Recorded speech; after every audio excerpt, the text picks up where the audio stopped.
வெளிநாட்டுக்காரன் நிலாவுல கால் வச்ச அதே நேரத்துல ஒரு ஆயா நிலாவுல கால் நீட்டி உட்கார்ந்து வடை சுட்டுக்கிட்டு இருக்குன்னு சொல்லி கொடுத்துதான் எங்களுக்கு சோறே ஊட்டினாங்க. அமெரிக்காக்காரன் கம்ப்யூட்டர் கண்டுபிடிச்ச அதே நேரத்துல நாங்க நோட் புக்குள்ள மயில் ரெக்கைய வச்சு அது குட்டி போடுமான்னு பாத்துக்கிட்டு இருந்தோம் ஐயா. மழை வரலன்னா அதுக்கு காரணம் மரம் வளர்க்காததான்னு அரசாங்கம் எவ்வளவு சொன்னாலும் நாங்க புரிஞ்சுக்க மாட்டோம். கழுதைக்கும் கல்யாணம் பண்ணி வச்சுட்டு வானத்தையே அண்ணாந்து பாத்துக்கிட்டு இருப்போம். வானத்துல இருக்கிற நட்சத்திரங்களை கூட எண்ணிடலாம். ஆனா எங்க நாட்டுல உள்ள ஜாதிகளை எண்ணவே முடியாதியா. ஜாதியே வேண்டாம்னு அரசாங்கம் சொல்லுது, ஆனா ஜாதி சான்றிதழ் கொண்டு வான்னு பள்ளிக்கூடங்கள்லாம் சொல்லுது. இதையெல்லாம் உங்க மக்கள் எப்படி ஏத்துக்கிறாங்க?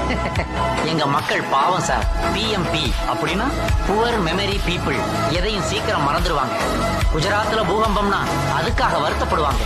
ஆனா கும்பகோணத்துல ஒரு மாட்டுக்கு ரெட்டை தலையோட கண்ணுக்குட்டி பிறந்ததுன்னா அதை மறந்துட்டு இதை பத்தி பேச ஆரம்பிச்சிருவாங்க. கேஸ் விலை உயர்ந்துச்சுன்னா பெண்கள்லாம் போராட்டம் நடத்தலாம்னு முடிவெடுப்பாங்க. ஆனா சினேகா மாடல் சேலைன்னு ஒண்ணு வந்திருக்குன்னு டிவியில விளம்பரம் பார்த்துட்டா போதும், உடனே அதை மறந்துட்டு இதை வாங்க ஓடிடுவாங்க. உன்னி கிருஷ்ணனுக்கு விருது கிடைச்சதுன்னா சந்தோஷப்படுவோம், ஆனா ரம்யா கிருஷ்ணனுக்கு கல்யாணம் ஆயிடுச்சேன்னு வருத்தப்படுவோம். இப்படிப்பட்ட மக்களுக்காக அரசாங்கம் ஒரு நல்ல திட்டத்தை கொண்டு வந்ததுன்னா அதை எப்படியாவது எதிர்க்கட்சிகள் முடக்கிடும். இதே ஆளுங்கட்சி நாளைக்கு எதிர்க்கட்சி ஆனா அதுவும் அப்படிதான் சார் நடந்துக்கும்.